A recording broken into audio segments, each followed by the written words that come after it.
बुद्धि होगी तो आपको समझाएगी कैसे सॉल्व करना है। बोलो जय मसीह की। नहीं तो क्या होगा, दो चार आपको भी बीच में पड़ जाएंगे कि तू क्यों बीच में आया। जब मैं देखता हूं कि दो लोग ऐसे हैं जो सुनने वाले ही नहीं है, मैं साइड हो जाता हूं। लेकिन जब मैं देखता हूं कि हाँ ये समझेंगे, तब जाना चाहिए उनके बीच में। इसलिए बाइबल कहती है दूसरों की मदद करो, पर इस तरह नहीं कि तुम भी परीक्षा में पड़ जाओ। राइट है। कोई आपके साथ आपके पास आता है और आके कहता है कि मुझे पैसा चाहिए, आप मुझे दो, और आप कहते हो मेरे पास नहीं है। तब वो आपको कहते हैं किसी से 3% ब्याज से लेके दो। अब आप बताइए यहां बुद्धि क्या कहेगी।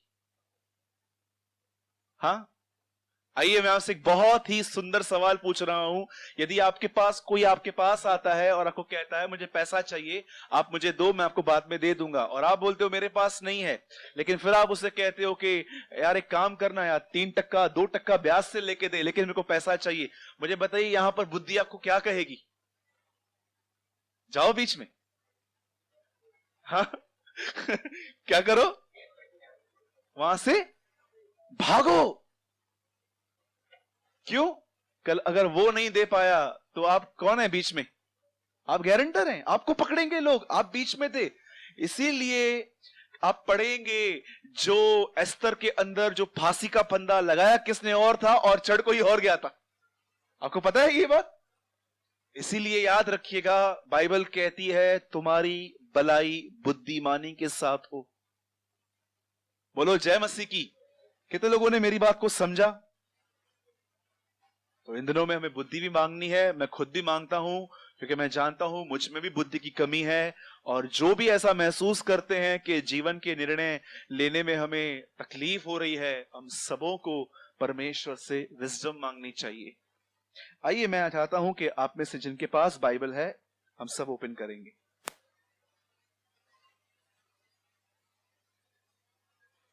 जिन भी लोगों के पास परमेश्वर का वचन है, आज मैं स्पेशली इस टॉपिक पे प्रीच करना चाहता हूं कि हम डिस्करेजमेंट से कैसे लड़ सकते हैं, निराशा से कैसे फाइट होती है। हम सबों के अंदर किसी न किसी प्रकार की डिस्करेजमेंट रहती है। आप यहां पर कोई भी ये नहीं कह सकता है कि ब्रदर एक्चुअली मैं पूरी तरह से हर बात से आजाद हूं। आपको पता है जिस चीज में हम सबसे ज्यादा कमजोर हैं, मैं कमजोर हूं, आप कमजोर हैं, वो है बहुत जल्दी निराश होना। बरोबर हूं कि मैं गलत बोल रहा हूं? हम सब बहुत जल्दी निराश होते हैं, परेशान होते हैं। और याद रखिएगा, अगर आप ये कहते हो कि ब्रदर मैं परेशान ही नहीं हूं, तो मैं आपको बताना चाहता हूं ये बहुत सुपर और हाई लेवल स्टेज है। जब तक हम वहां पर पहुंचे, मैं उससे पहले आपको ये बताना चाहता हूं, हां ये पॉसिबल है कि हम निराश ना हो, हम परेशान ना हो, क्योंकि यीशु मसीह ऐसा जी के गया है हमारे बीच में। लेकिन हम अधिकतर लोग जानते क्या करते हैं, जब हमारे लाइफ में कुछ भी आता है ना, हम समस्या में पड़ जाते हैं। जानते हो मजबूत कौन है और कमजोर कौन है? मजबूत वो हैं जो जल्दी बाहर आ जाते हैं, लेकिन कमजोर वो लोग हैं जो कंटिन्यू उसमें चलते रहते हैं। कंटिन्यू कंटिन्यू कंटिन्यू, मतलब आप देखोगे ना कि हमेशा उनके ऊपर चिंता का नेस्ट बना ही रहता है, परेशानियों का नेस्ट बना ही रहता है, और इन लोगों को हंसाना भी कई कठिन रहता है। हमेशा कहते हैं कि अपनी प्रॉब्लम्स को साइड करो, वचन सुनो। लेकिन आज मैं आपको कहता हूं, कुछ समय के लिए आप उन बातों को सामने लाइए और आप देखिए कि परमेश्वर आपको आज क्या कन्फेशन दे रहा है। आप जानते हैं बाइबल की शुरुआत किस तरह हुई? How Bible begins. परमेश्वर की इस पुस्तक की शुरुआत किस तरह हुई? कई लोग कहते हैं सृष्टि के बनने के द्वारा, बिल्कुल सही। लेकिन आप मुझे बताइए परमेश्वर ने सृष्टि का निर्माण कैसे किया? हाँ जी, अपने वचन के द्वारा। आप जानते हो इस बाइबल के शुरुआती पन्नों में यह दिखाया गया है कि परमेश्वर ने स्टार्टिंग से अपने वचन की सामर्थ्य दिखाई, the power of his word. आप जानते हैं कई बार आपको पता भी नहीं चलता है कि आपके वर्ड्स में कितना पावर है। कितने लोगों ने ये वचन पढ़ा है यीशु मसीह का? यीशु ने कहा तुम्हारे वचन में आत्मा और जीवन है। आप जानते हो, आप जब किसी से बात करते हो तो आप उसको स्पिरिट देते हो। देखिए अभी यहां पर कोई बच्चा है, वो यहां पर एक अच्छे मार्क्स नहीं लेकर आया है, और आपको बहुत उम्मीद थी कि ये बहुत अच्छे मार्क्स लेकर आएगा, और जब उसने आपको अपना पोस्ट कार्ड दिखाया कि मम्मी मैं मार्क्स बहुत कम लेकर आया हूं, और आपने उसको 5-6 शब्द इतने खतरनाक कह दिए कि वो बेचारा ऑलरेडी परेशान था और आपके सुन के और निराश हो गया। आपको पता है आपने क्या किया? आपने उसको वो आत्मा दे दी कि तू हमेशा निराश ही रहे। याद रखिएगा, पॉजिटिव वर्ड्स बहुत जल्दी भूले जा सकते हैं, पर नेगेटिव वर्ड्स को भूलना इतना आसान नहीं रहता। दुष्ट आत्मा इन शब्दों को लेके कॉन्स्टेंटली लोगों को मेंटली टॉर्चर करता है। मैंने कितने लोगों को देखा है जिनको सालों की पहले की नेगेटिव बातें याद हैं। संबंध क्यों खराब हुआ था? क्योंकि मुझसे उसने ऐसा बात किया था। आप इनके घर में क्यों नहीं जाते हो? नहीं नहीं, लास्ट टाइम मैं गया था, मेरे से ऐसे टेढ़ा बात किया था। अरे आपका क्या हुआ? आपका बातचीत क्यों नहीं होता? याद रखिएगा, शब्द इतने इंपॉर्टेंट हैं, वो बातों को बनाते भी हैं, वो बातों को बिगाड़ भी देते हैं। आप जानते हो यहां पर क्या लिखा है? कितने लोगों ने उत्पत्ति का पहला अध्याय पढ़ा है? मैं आपसे पूछता हूं, बताइए पहले अध्याय में परमेश्वर का पहला कन्फेशन क्या था? हाँ जी, ज्योति हो जाए। उसके बाद little bye little, little bye little, little bye little, आप देखो जब जब परमेश्वर बात कर रहा था, बाइबल कहती है कुछ न कुछ बनता जा रहा था, बनता जा रहा था, बनता जा रहा था। आइए अब मैं दूसरी बात पे आता हूं। अब दूसरी बात आप ही मुझे बताइए, बताइए यरीहो की शहरपनाह कैसे गिरी? आप जानते होंगे कि यहोशू जब प्रतिज्ञा किए हुए देश में अंदर जा रहा था, तो बाइबल कहती है वो एक ऐसे नगर के यहां पर पहुंचे जिसका नाम था यरीहो, और ये नगर के आजू बाजू दीवारें थी। आपको पता है अगर हम लोग वहां होते तो हम लोग सब लोग हथियार लेके उस दीवार को तोड़ते, और हम लोग सोचते कि 4-5 महीने के अंदर टूट ही जाएगा। लेकिन परमेश्वर ने वहां पर यहोशू से एक बात कही कि तुम लोग यहां पर कुछ भी हथियार मत चलाओ, सिर्फ एक काम करो, 6 दिन तक खाली इसके आजू बाजू घूमते रहो, और 7वें दिन तुम सब यहां पर जाओ और जोर से, जैसे नरसिंगा फूका जाए तो जोर से कहो प्रभु भला है, उसकी करुणा सदा की है। और बाइबल कहती है जब उन्होंने ऐसा कहा वह दीवार गिर गई। परमेश्वर ने फिर से यहां पर एक बार दिखाया कि तुम्हारे शब्दों में सामर्थ है। तीसरी बात, आप में से कितने लोगों ने यह बात को जाना है, यीशु मसीह क्रूस पे कितने घंटे था? 4, 5 के 6? 6 घंटे था। 6 घंटे यीशु मसीह क्रूस पे था, लेकिन 33 साल 5 महीने 29 दिन 18 घंटे वो क्या दिखा रहा था? वो ये दिखा रहा था कि मनुष्य को कैसे जीना चाहिए, और उसके जीने में उसने एक ही बार, सिर्फ इस बाइबल के अंदर एक ही बार दिखाया गया है कि यीशु और शैतान का सामना हुआ। मुझे बताइए यीशु ने लड़ाई कैसे जीती? हाँ, आप जानते हो हम लोग बहुत हद तक निराश क्यों रहते हैं? क्योंकि हमारे अंदर मुख्य प्रॉब्लम यह है, हम अपना मुंह नहीं खोलते। हम सोचते रहते हैं, सोचते रहते हैं, सोचते रहते हैं, और जानते हो शैतान आपका मन नहीं पढ़ पाता है, लेकिन वो आपके बॉडी एक्सप्रेशंस को जानता है। बताइए कैसे? देखिए यहां पर समझिए, डेविड अंकल यहां पर बैठे हुए हैं, ठीक है? डेविड अंकल की लाइफ में कोई प्रॉब्लम चल रहा है, वो प्रे कर रहे हैं, प्रे कर रहे हैं, प्रे कर रहे हैं, और जानते हो एक दिन क्या होता है? शैतान ने एक प्लान बनाया, चलो आज डेविड भाई को परेशान करेंगे। तब जानते हो कैसे मालूम पड़ता है कि डेविड अंकल उन बातों को ले रहे हैं कि नहीं ले रहे हैं? वो पहले विचार देगा, फिर वो आपके फेस को देखेगा, और अगर आप ऐसे बैठे वो समझ जाएगा लिया है इसने, और 2-4 डाल, फिर आप ऐसे हो जाएंगे, और 2-4 डाल, फिर आप रोने लग जाएंगे, और 2-4 डाल। याद रखिएगा शैतान आपका मन नहीं पढ़ सकता, लेकिन ही नो योर बॉडी एक्सप्रेशंस। वो जान जाता है कि ये लोग ले रहे हैं, और आप जानते हो वो किन्हें विचार देता है? सिंपल, वो उन्हें विचार देता है, कंटिन्यू उनको थॉट्स देता है, कंटिन्यू उनको थॉट्स देता है जो अपना मुंह नहीं खोलते। आप जानते हो एक दिन क्या हुआ? बाइबल कहती है यीशु ने एक पेड़ देखा, और लिखा है कि उस पेड़ में खाने के लिए कुछ नहीं था, और यीशु मसीह ने कहा अब से तुझ में कभी फल न लगे, और यीशु वहां से चला गया। और अगले दिन जब पतरस ने देखा कि ये पेड़ सूख गया है, तब उसने प्रभु से पूछा, प्रभु ये पेड़ तो सूख गया है। तब प्रभु ने उससे एक बात कही कितने लोग इस बात को पकड़े रहते हैं? यीशु ने उसको सिखाया, याद रख, अगर तुम भी अगर संदेह न करो, विश्वास करो और उससे कहो तो वो तुम्हारे लिए हो जाएगा। मैं आपसे एक बात पूछता हूं, सच बताइए, आप में से कितने लोग अपनी प्रॉब्लम्स के लिए परमेश्वर से बात करते हैं या अपनी प्रॉब्लम को परमेश्वर के लिए बताते? हेलो, जय मसीह की।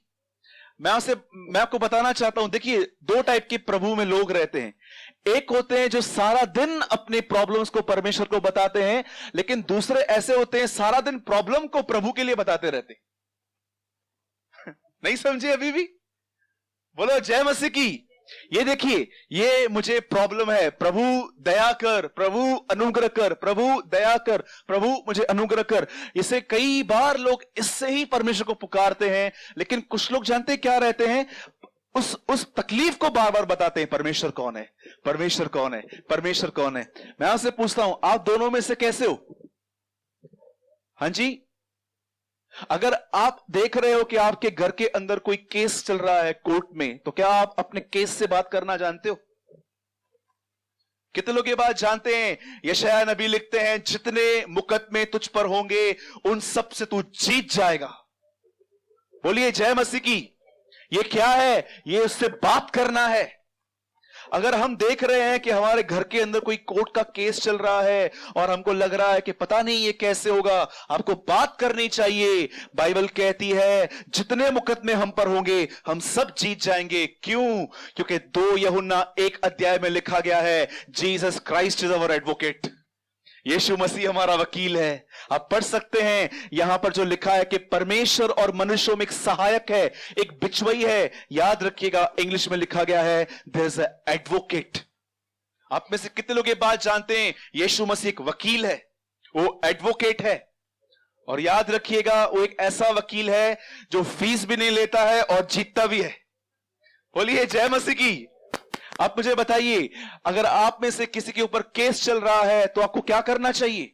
आपको बात करनी चाहिए कि मेरे ऊपर जो मुकदमे हैं मैं उनसे जीत जाऊंगा, क्योंकि यीशु मसीह मेरा वकील है। समझिए, आपकी किसी के साथ दुश्मनी है, वो लोग आपको हमेशा तंग करते रहते हैं और आप देखते हो कि आप उनका कुछ हानि नहीं करते हो, लेकिन वो हमेशा आपकी हानि करने की कोशिश करते हैं। क्या आपके पास कन्फेशन है? याद रखिएगा, अगर एक आदमी हाथापाई पे उतरता है, लड़ाई झगड़े करता है, तो वो मसीह में है ही नहीं, क्योंकि मसीहों को हाथ उठाने की इजाजत ही नहीं है। यीशु ने कहा तलवार को म्यान में रख, जो तलवार चलेंगे वो तलवार से मरेंगे। आप जानते हो, एक मसीह आदमी सिर्फ अपने मुंह से झगड़ा करेगा, वो भी शैतान से, लोगों से नहीं। कितने लोग ये बात जानते हैं? अभी समझिए, अगर आप देख रहे हो कि आपकी कोई हानि करने पर है, कभी कभी आप देखते हो ऑफिस पॉलिटिक्स के अंदर कितना लोग परेशान हो जाते हैं। बॉस के 4-4 लोग आपके आजू बाजू रहते हैं, आपकी सब बातों को उसको बताते रहते हैं, ये ऐसा कर रहा है, ये ऐसा कर रहा है। मुझे बताइए, ऐसे माहौल से लड़ने के लिए आपके पास कौन सा वचन है?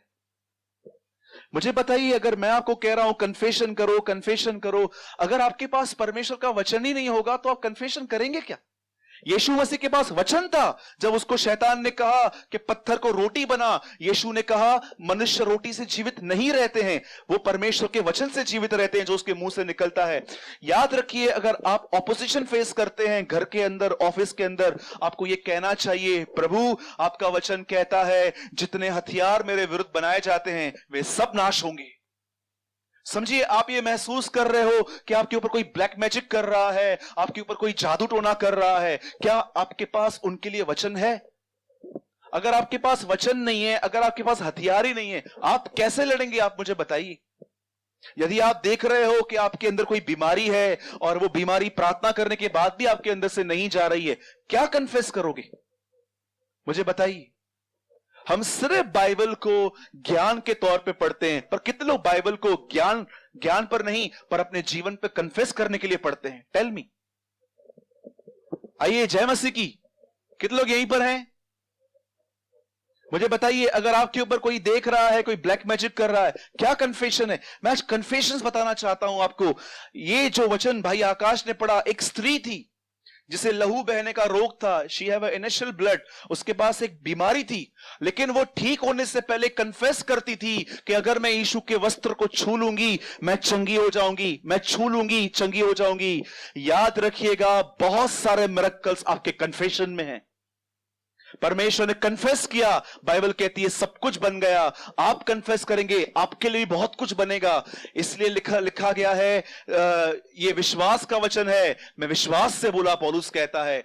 अगर एक आदमी के ऊपर ब्लैक मैजिक है तो उसे क्या कन्फेस करना चाहिए? एक आदमी ने मुझे रिसेंटली, एक ब्रदर का मुझे कॉल आया, तो वो मुझे पूछ रहे थे, बोला ब्रदर मैं रात को सोता हूं, मुझे इतने गलत गलत सपने आते हैं अपने परिवार के लिए। बोल रहा था रिसेंटली मैंने अपने पूरे परिवार की डेथ देखी है, मैंने अपनी मम्मी पापा, 2 भाइयों की, अपनी बीवी की, इवन अपने छोटे बच्चे की, कि वो कहां पर जा रहे थे, एक लॉरी ने उनको कुचल दिया। वो कह रहे थे ब्रदर मुझे बहुत बार ऐसे गलत गलत ड्रीम्स आते हैं, हॉरर ड्रीम्स आते हैं, गंदे ड्रीम्स आते हैं, मैं क्या करूं, मुझे बताइए, क्या ये सब होगा तो नहीं? मैंने उससे कहा ब्रदर जब भी आपको ऐसे ड्रीम्स आते हैं, लूका 10 अध्याय के अंदर लिखा गया है, मैंने तुम्हें सांपों और बिच्छुओं को रौंदने का अधिकार दिया है, किसी चीज से तुम्हें हानि न होगी। आपको क्या कन्फेस करना चाहिए कि प्रभु भले ये ड्रीम्स आ रहे हैं, ये विजन्स आ रहे हैं, पर मैं जानता हूं मुझे किसी बात से कोई हानि ना होगी।